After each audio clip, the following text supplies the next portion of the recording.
Fred Film Radio, this is Chiara Nicoletti from the 76th Venice International Film Festival. I'm with Shannon Murphy, who's here because she's presenting in competition Babyteeth. So welcome.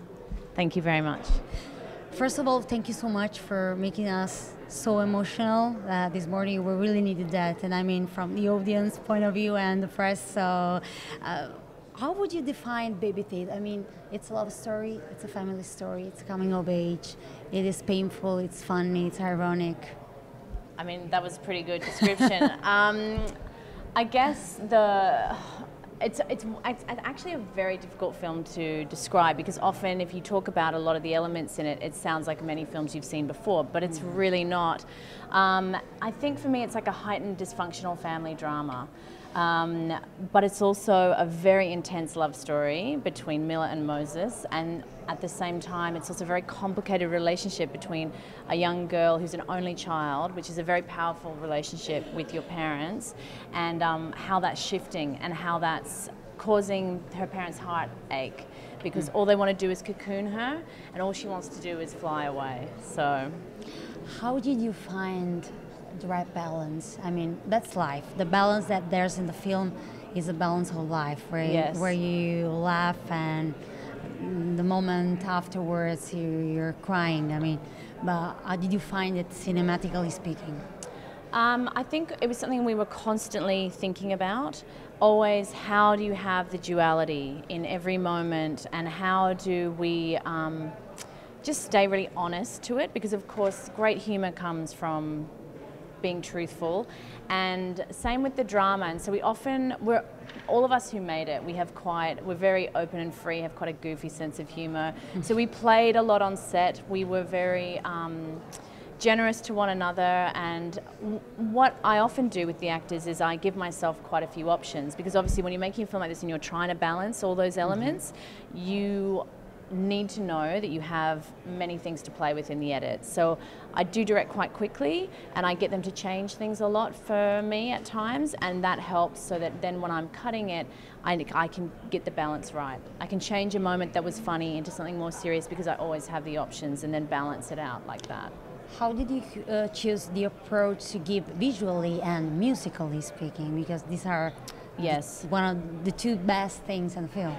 I mean, musically speaking, I think I often, like was talked about today in the press conference, what's interesting is that I don't like using music in a way that we are very, very used to. So often I try so hard to find something that will have the impact that I'm looking for, but not be too obvious a choice. An interesting example is the children singing when that comes in towards the end. I had heard this piece of music on the radio one day, and then we re-recorded it in Australia with some children, and we just knew once we tried it that that was the right piece. But it takes so much trial and error with the music to work out what works. Visually, I see things when I read scripts, so that's why I knew Babyteeth was right to me. So, because I read it and I could already see the visuals. And along with my design team, all of us really work hard. We're always pushing each other. How can we go further? What can we do that's, you know, honouring the work, but also progressive in some ways, what we're hoping to do, and to illuminate something new. And so that's always the constant dialogue. And I guess for me, colour-wise, colour is so important to my work, and so we think a lot about that. So for example, Miller, she starts off wearing yellow, very kind of younger girl, light colours, and then as she meets Moses, she starts to transition into lilac, and he starts to wear lilac, and they start to kind of combine together, and so there's lots of playing with that kind of work throughout it. Was the film is kind of divided, let's say, into chapters, or at least a description of what we're going to